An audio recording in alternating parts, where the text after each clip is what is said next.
Time now for another Mastertronic original game sequel. The original game is one of the classics from the early releases of Mastertronic games on the grid style packaging.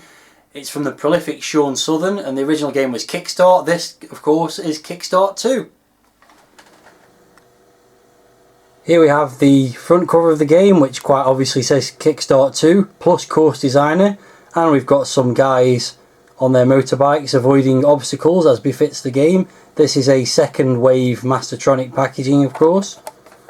Spine's got Kikstart 2 written on it as well, and the back cover's got some screenshots, all of which are pretty similar. You can see the bike in mid-air on the one on the left there, riding across some breeze blocks on the one on the right, some big ramps there on that one, and again some high flying antics with the bike on that one there as well.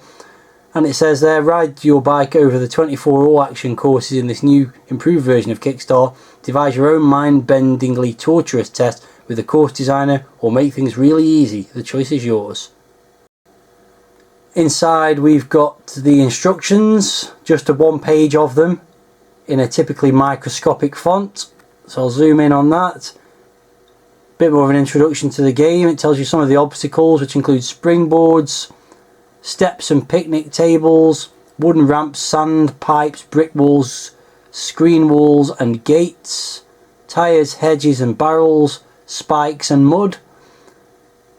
And it tells you about basically playing the various courses listed from A to X. It's got some controls, joystick and keyboard, some icons, various interesting stuff there, and of course it's got a bit of information about the editor, about how to create your own courses, which we'll go into in due course anyway, so I won't dwell on that too much. And some loading instructions at the bottom, copyright there 1987, and as I said, that's pretty much it for the inlay, nothing on the inside pages. Here we have the loading screen, and as you can see it says Kikstart 2 the construction set by Sean Southern, graphics by Andrew Morris, and a fairly sedate looking title screen with the guy sitting there next to his bike, or standing next to his bike, with some nice hills in the background. Just a bit of a warning sign there, literally that is a bit of a warning sign, but that's really nothing to let our guy know what he's letting himself in for there. And we've got the copyright at the bottom, Mastertronic and Mr. Chip Software.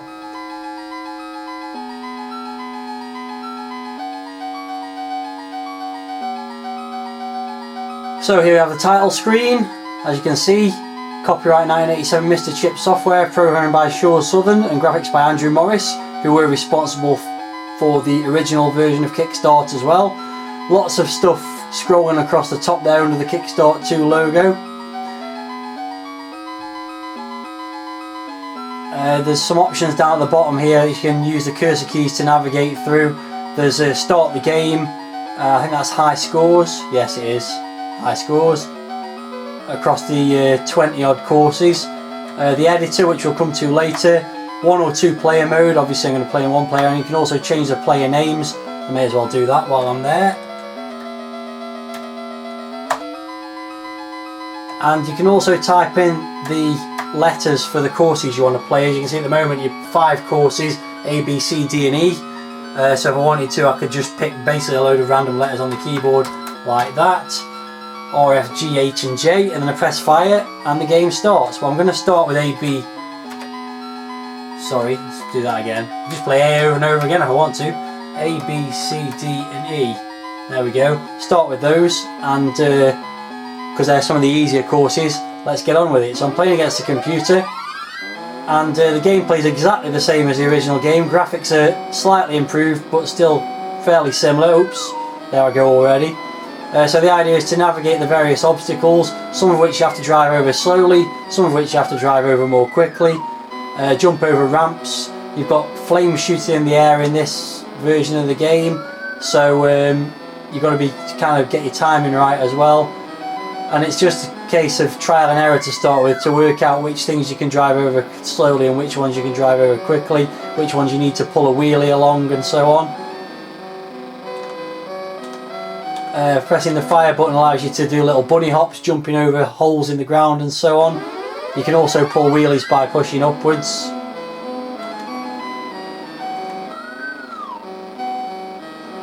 This patch of uneven ground here, it's best to just bunny hop along that, but then the next bit you need to drive along flat, and you jump over there, over the telephone boxes, slow it down to go, it's still not slow enough to go over the gates.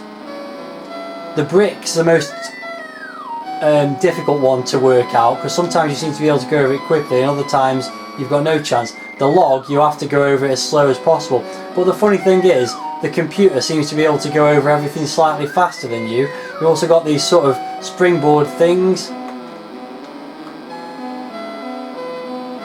and a couple of jumps at the end, and that's the second stage completed. So graphics are very nice and cute. You've got a little man on the back of the... Oh, that's disappointing. This one's all ramps basically. You've got your little guy on the back of his motorbike who's very nicely animated. I made a right mess of this. This is actually the easiest one to get through because I failed on the very first jump. I've made a right mess of it. You've got the ski jump here at the end, over the ski jump. Little ramp there as well, down the last ramp, and away we go. So you've got things like the speedo at the top left that shows you how fast you're going. The little status bar that tells you your time for each stage. All that kind of stuff, lots of useful information. Oh, that's annoying. I would have actually been ahead of the... See, I'm going quite fast over it that time. I just don't get how sometimes you seem to be able to go fast over the bricks and other times you don't. See, that time it's going quite quick and it did me no good at all. It's all about timing or something, I suppose. Oh, annoying. Got some picnic benches to travel over at the end here. And as always, when you fall off, it scrolls along really slowly and positions you somewhere else along the track that's got a flat surface.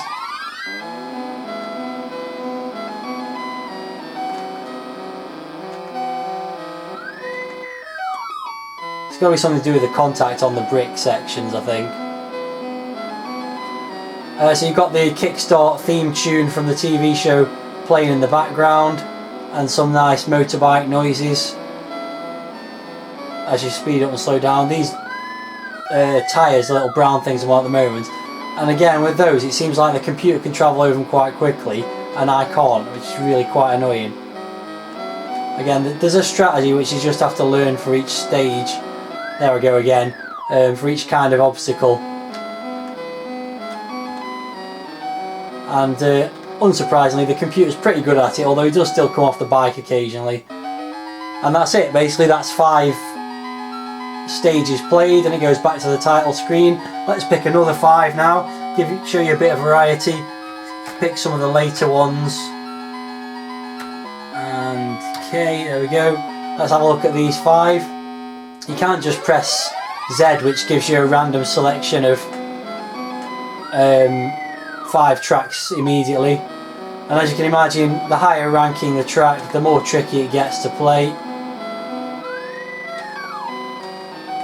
It's all about timing, and my timing is pretty rubbish, in fairness. Although on this one, the computer's not doing much better than me. This bit here looks to be impossible. You've got to do bunny hops up each of those ramps. Gates, should have slowed down then for the gates. Oh, anything where you try and pull a wheelie sometimes you just come flying straight off as well. It's all about the landing in the wrong place. It's all going predictably badly really. I don't think I've ever seen this one before. This one could be interesting. Oh, I'm actually quite far ahead of the computer on this one. Oh, I messed that up. But he messed it up as well. You've just got no chance of getting over this lot without getting scorched, I wouldn't have thought, although he's done alright there, annoyingly. Still betting I get got, yeah. So it's a bit frustrating playing against a computer. It really does come into its own as a 2-player game.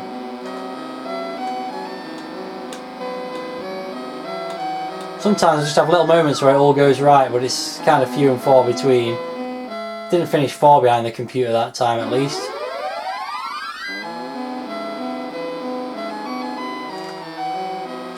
I think we seen this one before. Some of them look very similar to each other.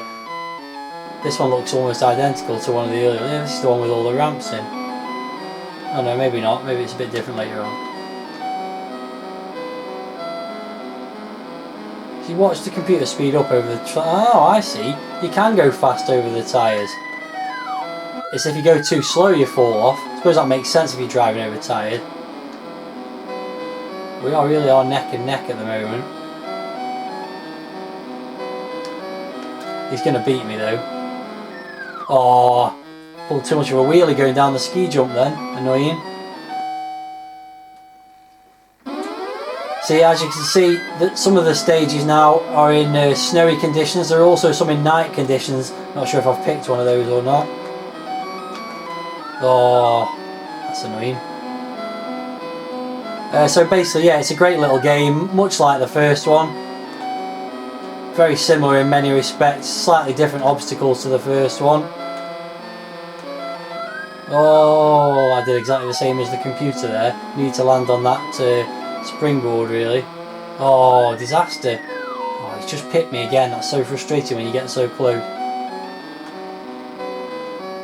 And the last stage is coming up, and that's not a nighttime stage. But the nighttime one basically is all in darkness, which makes it very irritating.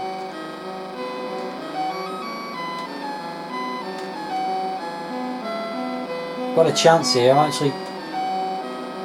haven't got anything wrong yet.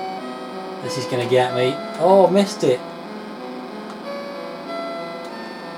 Haha! Finally beat the computer at one because he fell off at the beginning. So there's a bit of satisfaction in there at the end at least. So as you can see, there's plenty of courses to play through. I think 24 of them in all. I'm not going to play through them all. What I'm going to do now is go on to the construction kit, which you do by selecting this option. This is what really sets the game apart from the first game.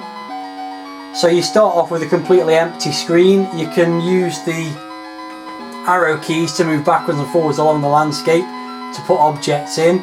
There's various options across the bottom of the screen, including saving and loading courses to disk and tape. You can overwrite an existing course on the ones that are supplied as part of the game, which is probably what I'll end up doing. There's a bit of information there as well. Just quickly skip over to that one. Shows you all the different objects you can select. So you've got the letters for all these different objects, basically from A to X. The different objects, the ramps and various other items, phone boxes, oil drums, bricks, water and so on.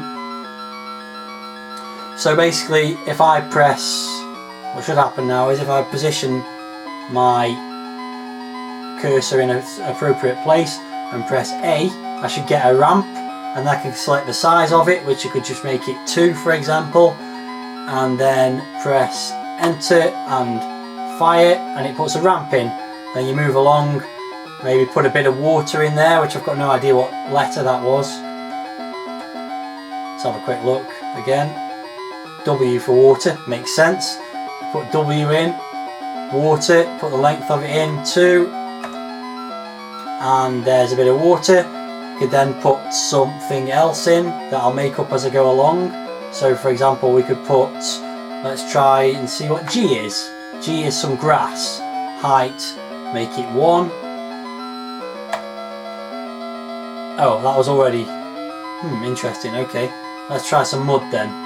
Height 2 and fire. Alright, okay, there's some mud, and then you can put the same thing in again if you like as well by pressing the fire button again. You put some more mud in. You can also delete things by moving over a section and pressing the minus button. Delete stuff, as you can see there. So basically you can make your own course up by going through all these stages and building the course up as you see fit, making it as easy or as difficult as you like. One of the favourite things that I used to do when I was a kid was have a big long run up and then just have a load of ramps and a big ski jump at the end. Maybe I'll recreate that. Obviously you don't want to watch me creating 3 or 4 new courses, so I'll do all that offline and then I'll play through them when I've completed them. So after about half an hour of playing around, I've now finished 3 courses. That will do for the purposes of demonstrating my own created courses. And when you save them, you get the option of whether you want to, well, which course you want to replace. I've already replaced A and B, so I'll replace C as well. You get to choose whether you want it as snow, day or night. So I've done one as day, one as snow, so I'm going to do this one as night, so you can see what a nighttime course looks like. And the name of course, I'll just call it Night Racer, which was a Mastertronic game, funnily enough.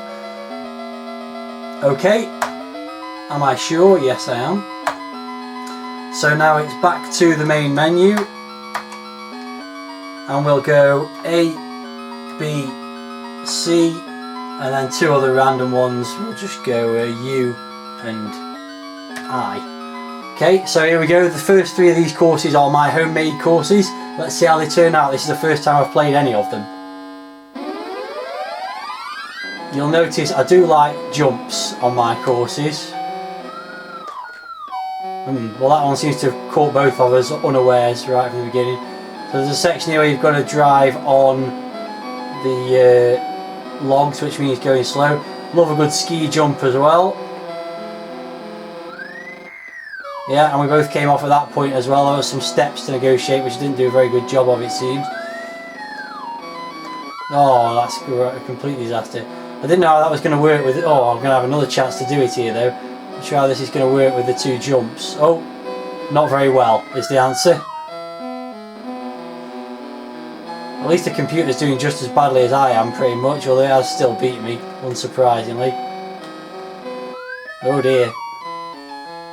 Yeah, so my first course quite challenging. So the second one's going to be on snow with lots and lots of jumps, as befits a snowbound course, I think you'd agree.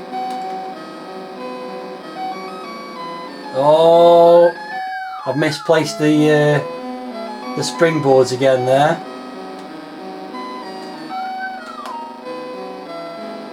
It's another nice ski run. That went quite well. Oh, that one not so well. I thought I'd have a jump over the final finishing mark there as well. That was a nice easy course. So this is the nighttime view. As you can see, pretty challenging. You can barely see anything that's going on. And I've set myself quite a lot of challenges here as well. Crikey. I think I messed that up because I don't think you can actually pull a wheelie on the bricks. So that's a bit of a disaster really. That's why it's a bit trial and error. At least it's trial and error for both of us. Oh.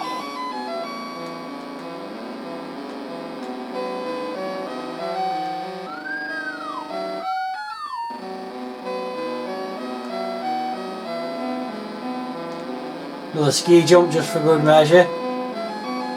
Didn't need the... Oh, that's nice. Nice finish there.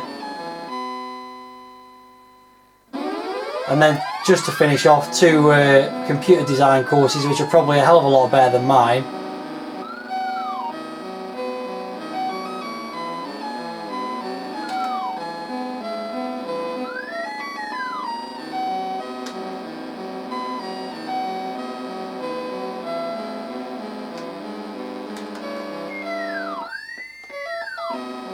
But just as challenging.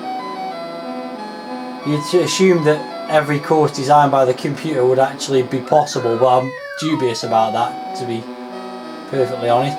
So while I'm just finishing off these last couple of courses and getting blown up in flames, let's talk about the game. Well, basically, in my mind, this is one of the best games you can get on the Mastertronic branding. In fact, it is the best, in fact. If I was going to liken it to a sequel, well, I'd liken Kikstart to Star Wars, and this would be The Empire Strikes Back. And just as The Empire Strikes Back was my favourite film, this one is my favourite Mastertronic game. Could you actually get any more value for £1.99 back in the late 80s? I think not. You got 24 built-in courses, an unlimited number of your own design courses, 2-player racing action, pretty decent graphics, not such a good sound, but reasonable music and good sounds, I suppose it would be fair to say. And basically, yeah, it's a complete bargain, and to my mind, the best Mastertronic game of all time, unless something comes along with the remaining few that I have left to review that makes it better than this, basically. So just coming to the end of the final course that I'm going to demonstrate.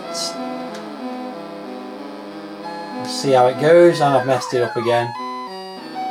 And that looks really difficult to negotiate at the end there. So as usual, the computer's beat me, although not by a great deal. Well, how are you going to get over that jump there? That's got to be impossible. So there you go, that sums it up.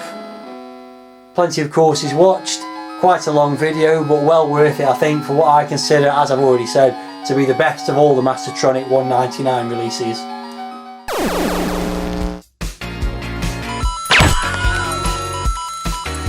If you only knew the power of the dark side. 2, 1, 0.